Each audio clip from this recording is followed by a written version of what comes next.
안녕하세요. 매일매일 습관처럼 매일헌법 정인영입니다. 자, 어저께까지만 해도 그제만 해도 엄청 날씨가 안 좋았는데 뭐 화요일날 오후부터는 날씨가 푸근하게 풀리면서 자, 수요일날도 날씨가 좋을 거라고 예상이 됩니다.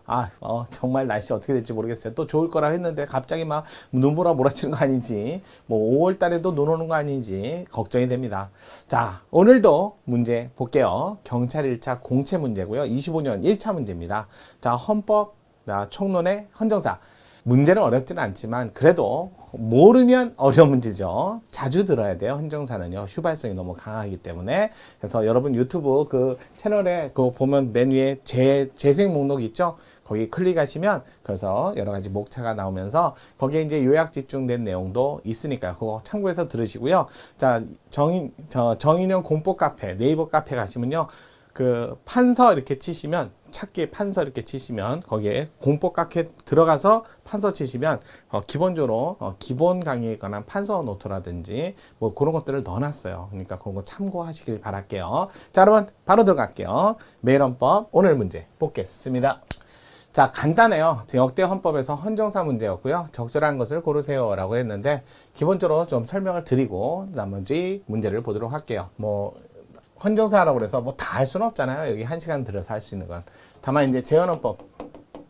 이 재헌헌법 1948년 7월 10일 날 제정을 하고 그 다음에 17일 날 공포하고 바로 효력 발생했다. 그래서 7월 17일 제헌절이죠.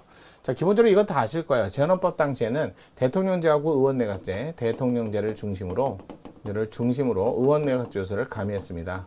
이렇게 됐다. 그래서 의원내각제소 가미하다 보니까 국무총리 있었죠. 그 다음에 대통령, 부통령. 자, 부통령은 3차 개헌 때 삭제되고 나서 그 이후에는 다시 부활을 안 했어요. 국무총리는 우리 헌정사에서 딱 한 번 2차 개헌 때 개헌 때만 폐지된 적은 있었고요. 그랬다가 3차 개헌 때 다시 부활했고 지금까지 계속 이어져 오고 있습니다. 그래서 지금 현재 대통령의 권한 대행자로서 국무총리 문제가 생겼죠. 지금 대통령은 지금 현재 국민이 뽑지만 국무총리는 국민이 뽑지도 않는데 그 권한을 대행하니까 문제가 발생할 수밖에 없는 것 같아요. 그래서 권한 대행은 현상 유지 역할만 해야 되는데 적극적 행위를 하면 민주적 정당성이 없는데 그건 현실적으로 헌법상 허용될 수 없는 것이죠. 해석상으로만 이론상으로만 존재하고 판례는 존재하지 않는데 요번에 헌법재판소에 들어갔으니까 요번에 이제 처음으로 이제 국무총리 권한 대행의 범위가 나오지 않을까라는 생각이 듭니다. 아직 헌법재판소 심리 중이니까 빠르게 진행을 할 거야. 일단은 뭐 가처분을 통해서 효력정지부터 정하고 그 다음에 결론까지 나오기는 좀 걸리겠지만 그래도 나오지 않을까요? 자, 재헌헌법 당시에는 아무래도 오랜 기간 동안 시민 지배 하에서 국민들이 경제 생활을 스스로 못했기 때문에 국가 주도형 경제였고요. 경제 질서로서 그러다 보니까 국민은 거기에 따라온다 해서 이익분배 균정권이라든지 이런 것들이 있었고요. 그 다음에 경제 시스템에서 자유시장 경제 또는 시장 경제라고 하는데 그거 2차 개헌 때 처음 들어왔어요. 2차 개헌 때 처음 들어왔다는 거. 자, 보통 이렇게 얘기하죠. 뭐 국가를 얘기할 때 정치, 경제, 사회, 문화 이런 얘기 하잖아요. 그 순서대로 하는 거예요. 정치, 경제. 그다음에 사회는요. 사회적 시장 경제 질서. 사회적 기본권, 개별 조항, 개별 규정이 재헌헌법도 있었어요. 그래서 그때 당시는 뭐 많은 건 없었지만 교육이라든지 근로 3권, 환경권은 8차 때 들어왔어요. 가정과 혼인 이런 것들은 규정에 있었다는 거죠. 그런 것만 좀 보시면 돼요.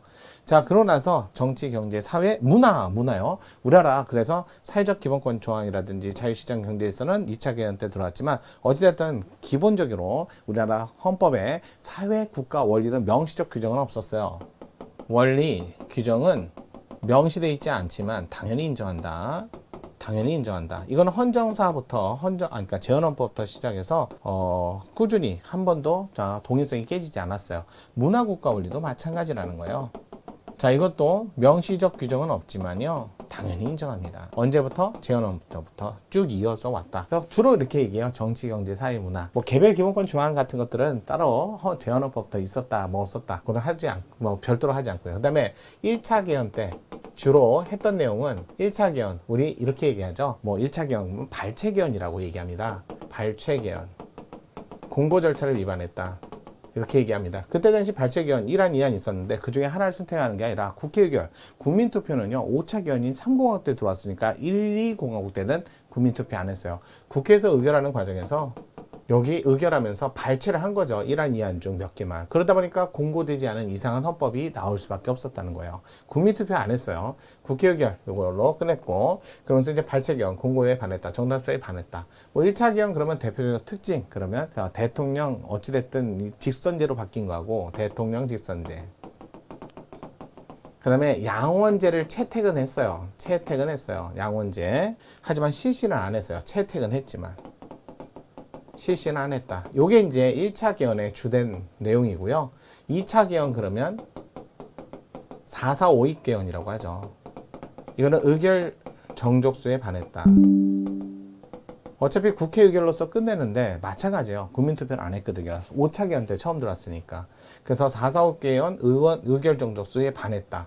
그러면서 2차 개헌의 가장 큰 특징은 국무총리제가 폐지됐고, 초대 대통령은 자 중임 제한이 중임 3선 중임 제한의 규정이 폐지됐어요. 그러니까 폐지가 두 개나 있는 거죠. 초대 대통령에게는 중임 제한을 적용하지 않고, 자 국무총리제를 폐지하고. 2차 개헌 때 많은 게 있었지만 기본적으로 요만큼은 기억하셔야 돼요. 자 그러고 나서 2차 개헌, 요게 이제 1공화국이고, 3차 개헌, 4차 개헌, 이게 2공화국 때 이뤘다는 일이죠. 3차 개헌, 이거 의원내각제. 그러면서 국무총리, 부통령 폐지. 자, 이거 1960년, 자, 6월 달에 있었는데, 그 전에 58년에 정당이 해산됐고, 60년 3월 15일 3.15 부정선거, 4월 19일 4.19 혁명, 이런 것들이 있었죠. 최근 이제 얼마 안 남았죠. 4.19 혁명도. 자, 그래서 기념일 남았죠. 이런 거 이후에 6월 달에 하면서 이걸 바로잡기 위해서 기본권이 많이 들어온 거예요. 위헌정당 강제해산, 정당 조항이 헌법에 들어왔는데, 이럴 때 왜 들어왔냐? 보호를 위해서 위헌정당 강제해산이라는 거. 그 다음에 자 3.15 부정선거를 위해서 막기 위해서 중앙선거관리위원회가 헌법화 됐다. 중선이. 그 다음에 각급 선관위는 5차 때 들어왔어요. 자, 그 다음에 중선이 했고, 그 다음에 사전검열 금지. 그러면서 요거, 그다음에 본질적 내용 침해 금지. 본질적 내용, 37조 2항의 본질적 내용을 침해하지 마세요. 라는 내용이 처음 추가됐다. 요거 378 이렇게 외우시면 좋아요. 37조 2항이 추가됐는데 378. 3차 때 폐지, 3차 때 신설. 큰일 날 뻔했네. 신설. 그 다음에 7차 때 폐지, 신설, 폐지, 부활. 8차 때 부활. 사전검열 금지 원칙 3, 7, 9. 신설, 폐지, 부활. 이렇게 보시면 돼요. 그 다음에 제7, 8도 좀 기억을 같이 해두세요. 어차피 378, 379, 제78 하면 좋잖아요. 자, 12조 6항의 체포구속 적부심사. 이거 재헌헌법부터 있었지만 7차 때 폐지됐다가 8차 때 부활했어요. 이건 기본권적인 문제가 많이 들어왔다는 거예요. 그래서 위헌정당 강제해산이라든지 이런 것들을 보호하기 위해서 들어온 조문들이 3차 개헌 때 많이 들어왔어요. 그러면서 의원내각제 실시하고 양원제를 의원내각제 하면서 양원제를, 그러면 국회를 해산하고 다시 뽑았을 뿐이고. 그런데 4차 개헌 때는 60년에 똑같이 있었으나 11월 달에 왜 했냐고요? 소급입법. 이거 과거사 정리해야죠. 소급입법에 관한 근거를 본문에는 하지 말라고 돼 있는데 본문에 쓰면 충돌하잖아요. 그래서 부칙에다가 2개 넣었다. 이렇게 정도만. 이게 이제 3차, 그 다음에 4차 이런 식으로 2공화국이잖아요. 근데 5차, 6차 이렇게 3공화국인데 5차 때 다시 대통령제로 전환하면서 바꾸면서 양원제가 아니라 단원제로 바꿨죠. 단원제로. 그래서 국무총리, 대통령의 2인자. 자, 그 다음에 5차 때 기본권 많이 들어왔어요. 그 다음에 정당 국가 강화, 정당 국가 경향이 가장 센 거예요. 강력했다. 그래서 공천을 받아야만, 그래야만 자 국회의원이든 대통령이든 할 수 있었다. 그러면서 이제 5차 때 인간의 존엄가치 10조, 존엄과 가치 10조가 들어오고, 그 다음에 34조 인간다운 생활할 권리, 이것도 들어오고요. 그래서 10조 34조, 그 다음에 15조 직업의 자유, 요게 들어오고요. 그 다음에 16조 거주 이전의 자유, 요게 분리되고 14조에서. 그 다음에 양심의 자유에서 20조 종교의 자유가 분리됐어요. 이런 것들이 많은 기본권이. 자, 그래서 5차를 주로 많이 얘기합니다. 그러면 6차 때는 그냥 대통령 3선 중임 이걸로 개정을 했다 정도만 하시면 돼요. 그럼 뭐 자세한 내용까지 다행히 다까지 알 필요는 없고요. 물론 다 알면 좋죠. 그래서 7차 개헌 때 4공화국 헌법이죠. 이때 대부분 기본권이 많이 폐지됐어요. 폐지가 많이 되고, 그다음에 자, 행정부 수반이 대통령인데 대통령이 뭘 가졌냐면 대통령이 국회 해산권을 갖게 된 거죠. 지금 전임 대통령이 국회 해산권이 없어서 비상겸했다 뭐 이런 얘기 하듯이 옛날 이어를 꿈꾸는 겁니까? 자, 국회 해산권을 가져서 언제든지 해산을 할 수 있었고, 국회의원 3분의 1을 대통령이 추천합니다. 그러면 통일주체국민회의. 통일주체국민회의는요, 이거 4공화국 때만 존재했던 7차 때만 존재했어요. 다른 공화국에서는 없었어요. 그래서 여기서 자, 선출합니다. 그러니까 추천은 대통령, 선출은 친위대, 대통령 친위대에서 선출. 이런 식으로 해갖고 국회에도 장악하고 모든 법관, 임명하고 면직하는 권한을 대통령이 가졌어요. 그럼 어차피 행정부 자기, 입법부 자기, 사법부 자기, 외견적 입헌주의에 가깝다 이렇게 얘기하죠. 기본권 많이 폐지. 그다음에 우리가 헌정사에서 헌법 개정 절차가 이원화돼 있었어요. 이원화돼 있어서 실제로는 대통령이 제안해서 국민투표로 바로 넘어가고, 만약에 국회에서 제안을 하면 통주에서 했어요. 통일주체국민회의에서. 그러니까 국민투표하고 국회 의결하고 국민투표를 했던 적은 없었던 거죠. 실제로는 이렇게 했어요. 4공화국 7차 개헌을. 그러다 보니까 뭐 헌법도 대통령, 입법부 대통령, 행정부 대통령, 사법부 대통령. 좀 암울했다. 그래서 7차 개헌을 해갖고 국회 해산한 다음에 무소속 국회의원도 이제 개념이 생기게 된 거죠. 정당 국가 강화를 좀 힘을 뺀 거죠. 자, 그래서 이제 8차 개헌을 합니다.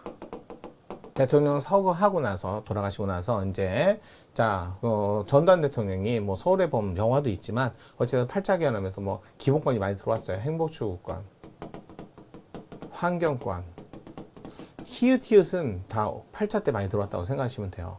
무죄추정권, 그 다음에 적정임금, 자, 사생활의 자유에 관한 17조, 비밀과 자유 17조, 이런 개별 기본권이 많이 들어왔어요. 그래갖고 가만히 보면 행복추구권 추상적 기본권, 환경권 추상적 기본권, 가장 대표적인 추상적 기본권이잖아요. 구체적인 법률이 없었어요. 무죄추정권 좋아요. 근데 적부처처원칙이 현행법에 들어왔거든요.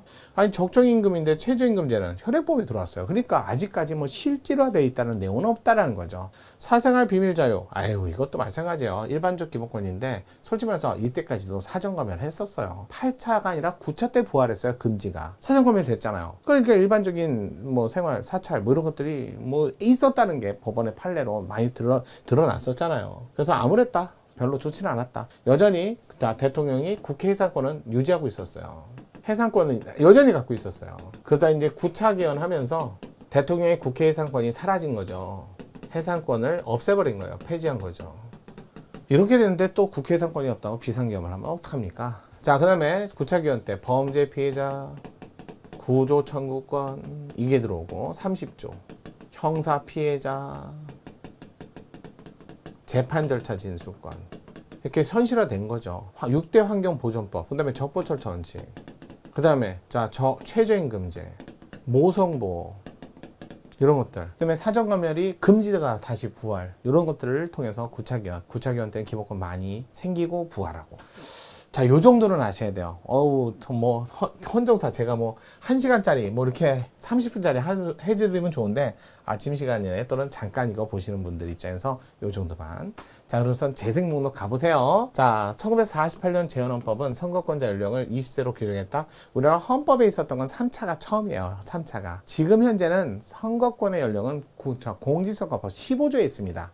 따라서 재헌헌법은 선거 연령을 20세로 규정했다? 없었어요. 그때는 법률에만 있었어요. 3차 때 처음.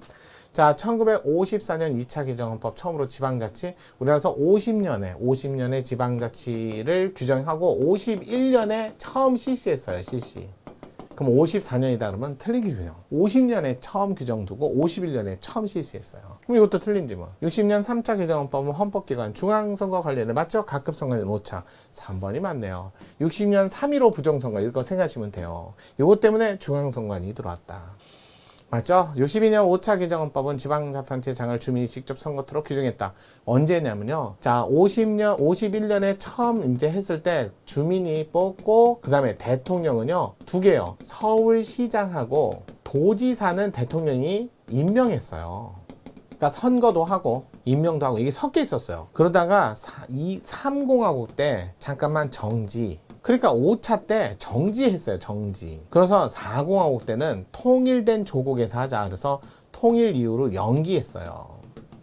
연기. 그러다가 90년에 다시 법을 만들고 91년도에 다시 지방선거를 실시. 이렇게 된 거예요. 그러니까 91년에 다시 지방선거 실시했으니까 62년에 3차 개정헌법은 정지. 직접 선거토록이 아니라 정지했다고요. 자, 이렇게 해서 정답은 3번이었습니다. 자, 오늘 설명이 좀 길었지만 정리 잘 하시면 좋을 겁니다. 자, 재생 목록 찾아가서 1시간짜리 아니면 30분짜리 2주일에 한 번씩 좀 들어주시면 헌정사 문제에 대해서 조금 두려움은 가실 거예요. 뭐 완벽하진 않지만 그 정도 해도 충분합니다. 자, 그러면 오늘 길었지만 정인영과 함께한 헌법이었습니다.